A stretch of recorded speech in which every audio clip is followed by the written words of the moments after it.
My name is Imre Rockets. The first name is a very Hungarian name because I was born in Budapest, but at the age of 6 months my parents moved away from Budapest to Vienna, so I never learned to speak Hungarian. My parents, together with my older late brother, moved to Vienna. My father fell ill very quickly and died in Vienna before I turned 3. So my brother and I grew up in Vienna. By a strange fluke of fate, I was the only one of my close family who had a valid Hungarian passport. Neither my mother nor my brother had valid passports.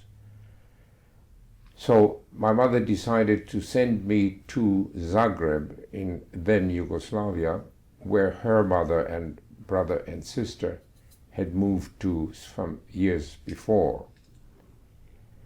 At the age of 13, I left Vienna on my own, and just to be on the safe side, my mother didn't put me on a train directly from Vienna to Zagreb, but on a train that first went into Hungary, and then I had to change trains in Hungary and go into Yugoslavia. As it turned out, when I came to the border of Hungary and Yugoslavia, the Yugoslav border control stopped me and deported me back into Hungary because my Yugoslav visa had been issued in Vienna, and so they correctly assumed that I was a refugee. So they sent me back into Hungary. As I said, I was 13 years old and I just had a little suitcase. And I decided to make another try to get into Yugoslavia because I wanted to join my maternal grandmother, uncle and sister, rather than going to Budapest, where I had relatives on my father's side whom I hardly knew. So I got off the train at the very first stop in Hungary, a little village called Győrkönyös. Didn't speak a word of Hungarian. I decided to look for a Jewish name, and walking down the main street of Győrkönyös, I saw a little grocery store, Schwarz. I assumed the Schwarzes were Jewish. I went in. Mr. Schwarz spoke German and was very, very kind, took me in, immediately took me upstairs for his wife to make dinner for me. And I told him my story. I told him I wanted to get into Yugoslavia to join my maternal grandmother and relatives. And he said to me, just sit here, have dinner, and I'll see what I can do. Because he said he knew a Hungarian border policeman who might be able to give some advice. So he went and came back, and he said he spoke to his border policeman friend, who told him that at midnight there would be a train passing and even stopping in Győrkönyös, because it was the border town, taking Hungarian workers directly to the Adriatic coast. And so it was likely that the passport control on that train which would be more superficial. And in fact, that's what happened. I got onto that train. Yugoslav passport control came and very perfunctorily just stamped my passport. And that's how I got into Yugoslavia. Not speaking a word of Serbo-Croatian, I got off the very first stop in Yugoslavia, a place called Koprivnica, because I didn't want to go to the Adriatic coast. So I got off at Koprivnica and managed to get onto a train to Zagreb and showed up at my grandmother's flat 24 hours late. And of course everybody being worried, and at that time neither my grandmother and uncle and aunt nor my mother in Vienna had a telephone, so they were just sending cables to each other. Anyway, I finally arrived in Zagreb. But my Yugoslav visa was valid for only a week and my passport was also only valid for a week. So I could not register with the police, which at that time was required. And in fact, I lived in Zagreb illegally for 2 years. During that time, somebody must have denounced me to the police, and detectives came to the flat of my grandmother and uncle to look for me. Fortunately, I had gone to the movies. Not being able to go to school, I went to the movies almost every afternoon, usually watching American films and dreaming about emigrating to the States. Anyway, fortunately, I had gone to the movies, and when I came back to the flat, we had at that time 3 sisters working as maids. One was actually live-in, and the second one would go home every night to a small village outside of Zagreb and return in the morning carrying milk to a number of customers and then coming to our place. And the detectives at first wouldn't let her leave the flat. In fact, they wouldn't let anyone leave the flat because they were expecting me. But she told the detective, I think truthfully, that she was carrying milk in the morning for General Kvaternik, who was a leading politician. In fact, he later became president of Croatia. And so the detectives decided to let her go home, because otherwise they might have gotten into trouble, because General Kvaternik might not have gotten his fresh milk next morning. So they let her go just to catch the train, and instead of taking the train, she hid in an entrance to an apartment building on a street next to us, where she would know I would have to pass in order to come home. And she stopped me from going home, and she told me, no, the detectives were waiting for me. I had a distant relative by marriage who was a leading lawyer in Zagreb, and a Dr. Lavoslav Šik. And so I went to his place, and he let me sleep in his place. And next morning I returned to my grandmother's. Of course, the detective had left her.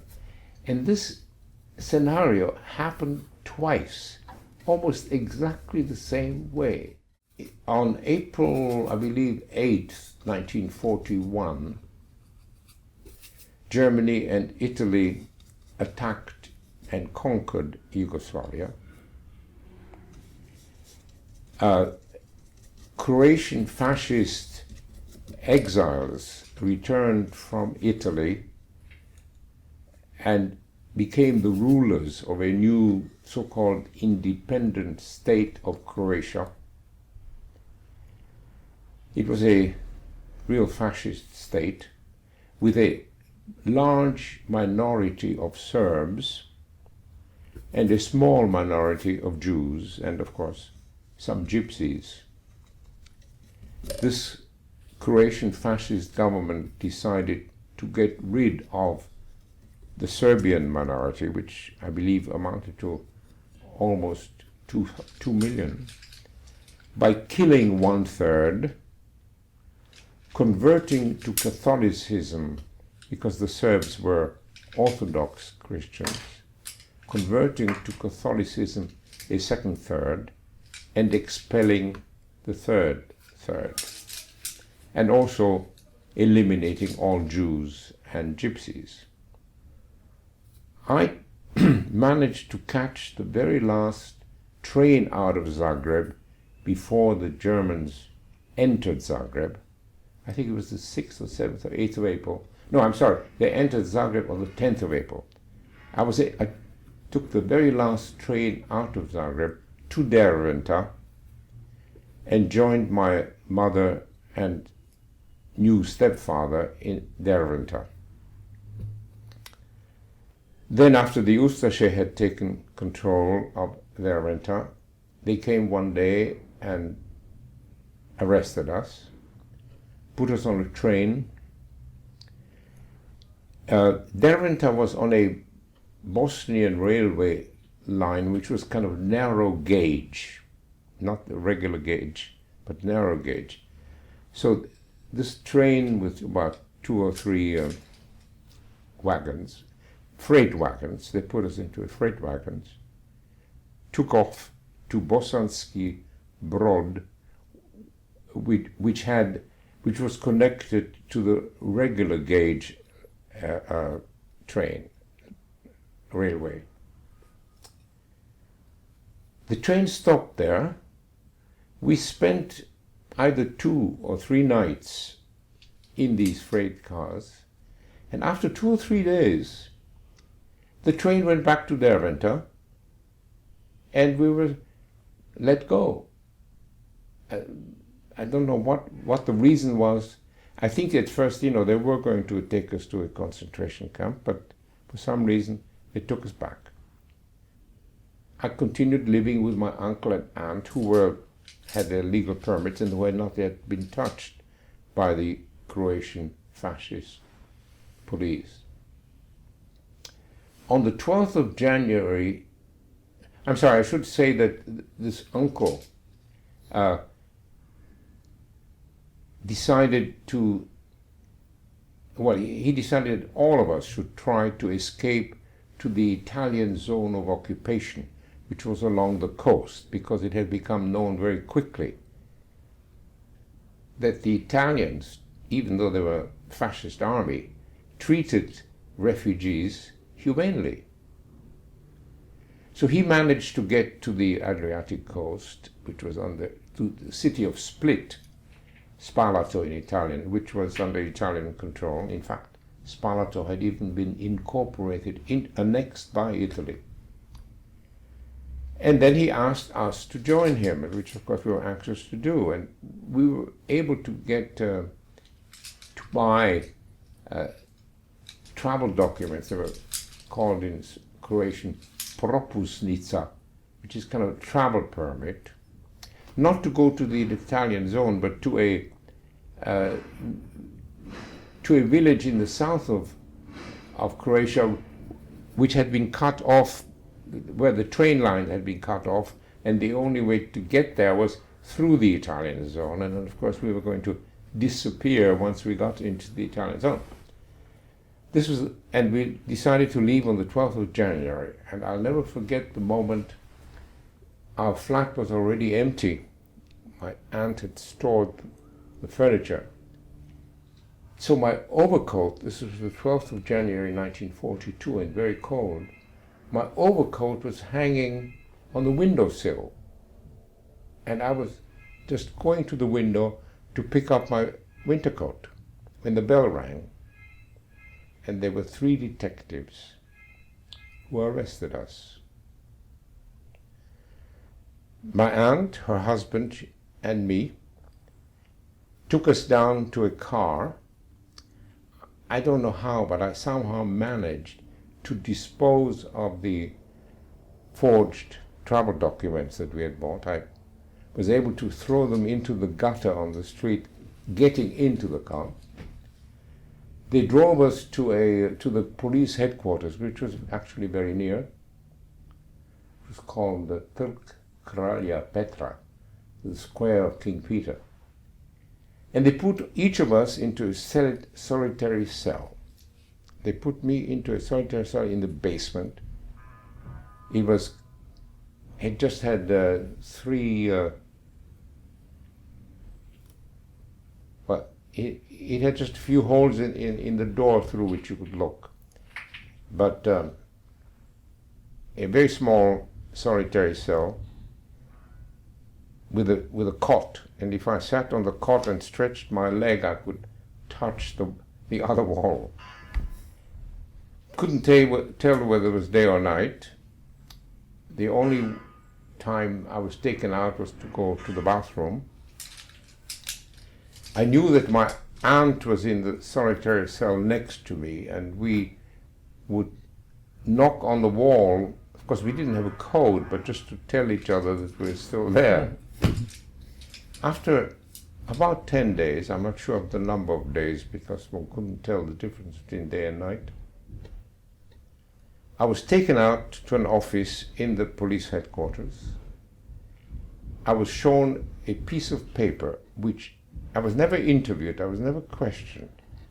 I was shown a piece of paper which said in so many words in Croatian, which I then was fluent in, Imre Roklic, as a Jew being dangerous to the public order and safety, is hereby sentenced to 2 years hard labor in the camp of Jasenovac.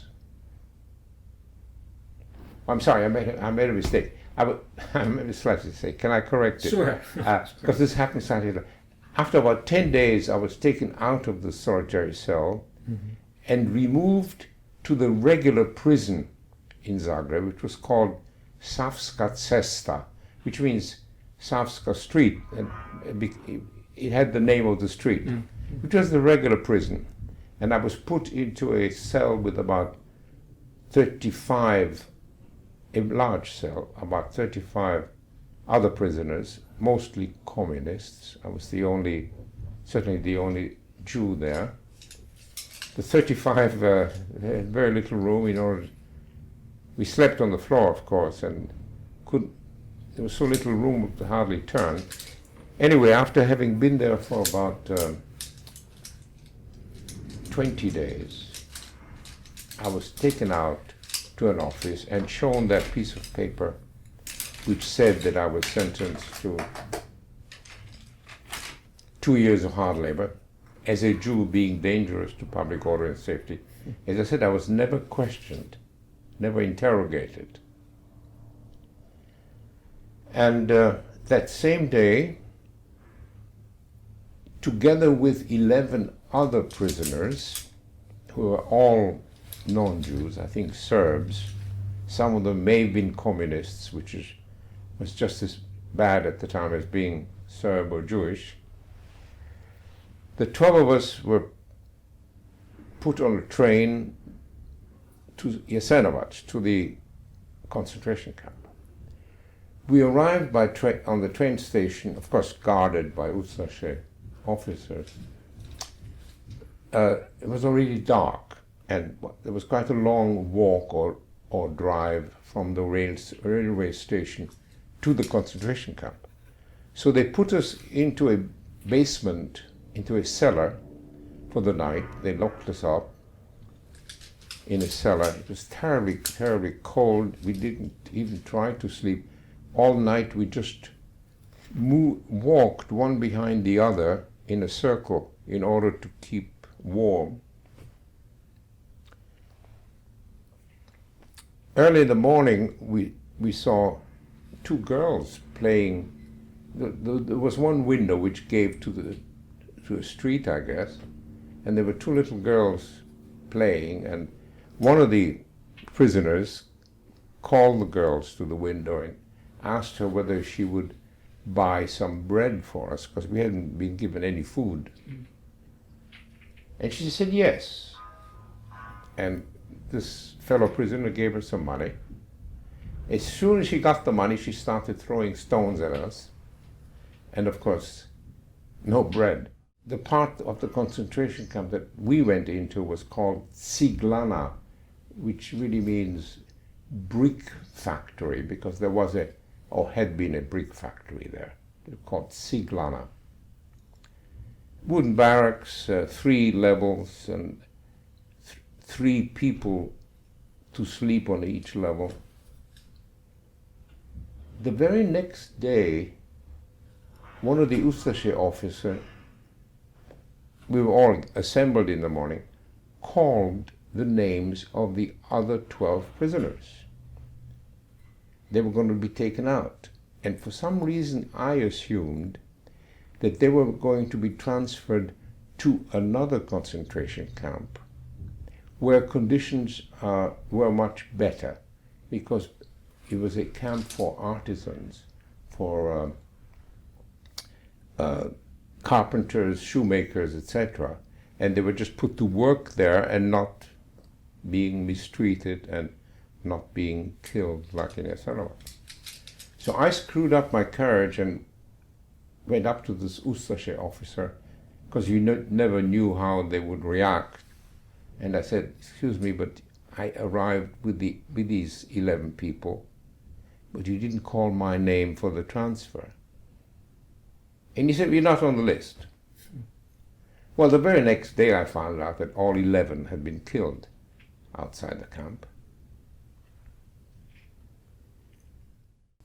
On the 1st of November of 1942, Carabinieri came to where we were staying and told us, please pack your luggage. We're going to pick you up tomorrow morning at 6 o'clock. We said, where are you taking us? They said, we don't know. But number one, trusting the Italians, and number two, not having any choice, we of course agreed. And anyway, in the morning they came and they put us onto a truck. Also, all the other people in our situation, in other words, other Jewish refugees who had been interned in Novi Vinogradsky. There were several trucks, I think 3 or 4, and left northwards. And we were going to come to a fork in the road. If the trucks had turned right, it would have meant fascist Croatia. But fortunately, the trucks turned left. Mm-hmm. In other words, further along the Adriatic coast. And then we were all hoping that they were taking us to Italy, because we had heard that refugees who had actually gotten into Italy itself had, were very happy and had very good lives. So things were very good. We were hoping to stay in this camp till the end of the war. But in June of 1943, the Italians removed us from Kraljevica, Porto Re, and moved us to an island further south called Rab in Croatian and Arbe in Italian. Since the Germans were moving into the formerly occupied territories by the formerly Italian occupied territories, we decided to try and get to the mainland of Yugoslavia, and I must say the Tito's partisans helped us get across to the city of Senj, which is a small port, Yugoslav port, or then Croatian port on the Adriatic. And the Germans were approaching, and we then withdrew from Senj together with other displaced persons. We went with the partisans into the mountains. It was winter. It was only October, but it was quite cold. Anyway, we spent the night in, I think we were even snowed in a small village, and the Germans were approaching. And we held kind of like a family conference.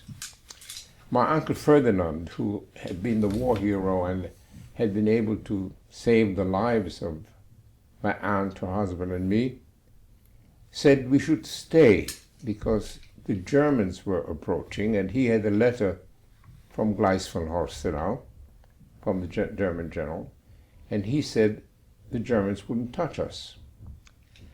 I, being a stubborn young fellow, said, I'm not going to stay. I don't want to be caught by the Germans. I'm going with the partisans. And we had quite an unpleasant argument, and I remember taking my rucksack, and I was going to leave on my own with the partisans. Whereupon Uncle Robert one of my uncles, decided to go with me because he said he had promised my mother to watch over me until I was an adult. By the way, my mother had by then been deported from Derwentá to Auschwitz and was killed in Auschwitz. Her husband, my stepfather, had been killed in Jasenovac, in the Croatian fascist camp, even before I arrived in Jasenovac. Uncle Robert, as I say, decided to go with me because he had promised my mother to take care of me.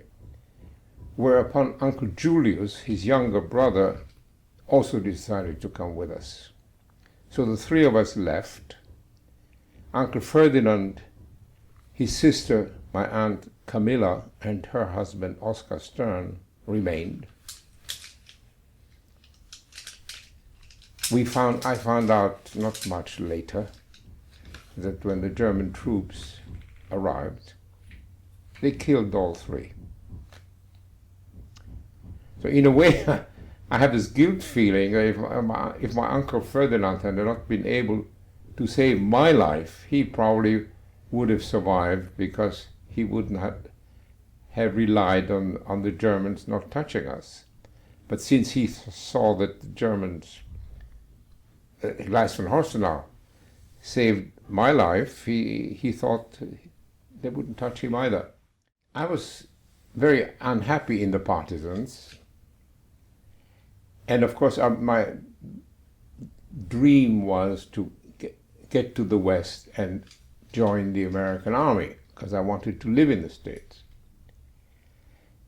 There was an announcement that in the partisans that anyone with any flying experience should report. It turned out that the Allies were going to take 10 partisans to North Africa and train them as pilots and provide some planes to Tito's army. And I thought this might be a chance for me. Of course, I had never seen an airplane. But what I did was this. When I was a Boy Scout in Vienna, I took a number of Boy Scout tests, including semaphore and how to tie knots, etc. And for some reason which I cannot explain, I still had that certificate that I had passed those exams. I found the typewriter and added to the certificate that I had taken a course in glider piloting. Of course, I was 13 when I left Vienna, and I submitted that to the partisan command, and they chose me to be one of the 10, having had plane experience. And the 10 of us were ordered to assemble in a small town, and we were prepared to cross, to get to the Adriatic coast, where an Allied submarine was supposed to pick us up and take us to North Africa. We were going to leave at midnight, and of course on foot, and we had to cross 2 German communication roads, 2 German-held roads, in order to get to the coast. But that was normally not a problem, because one just waited till the trucks till there were no German trucks or tanks on the road and crossed. We were going to leave at midnight. We were even given some tinned food, which was most unusual, as provisions, and ordered to leave at midnight for the Adriatic coast. But just before leaving, we were questioned again. And this officer who questioned me asked me, "What did you do before the war?" And on the advice of my veterinary friend, Vlado Horvatich, who said, in case there's any problem, tell them that you were studying veterinary medicine, I said I was studying veterinary medicine, which would of course have been impossible. I was just 18, 19 at the time, and had left Vienna at the age of 13. And this officer said, we need veterinarians much more than pilots. You're not leaving. And I started arguing with him. I said, but you have orders from the general headquarters. And, I did very little veterinary studies because I had done none. Somehow this officer managed to get in touch by field telephone with headquarters and obtained permission to retain me. So he retained me, and I was most unhappy. The other 9 left, and I later found out that all 9 were killed on the way to the coast. Another accident of fate. You were asking me what religion? Mm-hmm. I was brought up observing the religion, but I've lost all my faith. I'm not religious. I'm not religious. Mm-hmm. Not an important one. But in Bari, I met an American doctor who was a captain in the army, and we became quite friendly. And at that time, of course, I was planning to study medicine. And so we talked, and I told him, I was hoping to get to the States and study medicine. And he said to me, look, I give you a piece of advice. When you go to the States, don't go as a Jew. It is much more difficult to get into medical school as a Jew. You don't look Jewish, you have no Jewish mannerisms, don't say you're Jewish. This is something I could not do, because I feel it would kind of betray my family background. Mm-hmm. But I am not a believer. Well, to put it very simply, I'll never forgive God, if there is a God, for having my mother killed in Auschwitz. If he could have prevented it, he should have prevented it. So I can't say I won't forgive God, but I don't believe in God, and that is one of the major reasons, because, she was my mother. As far as I'm concerned, she was a wonderful woman who never did any harm to anybody. Plus many of my relatives, of course, because I lost most of my relatives, but particularly my mother. Good. Very good.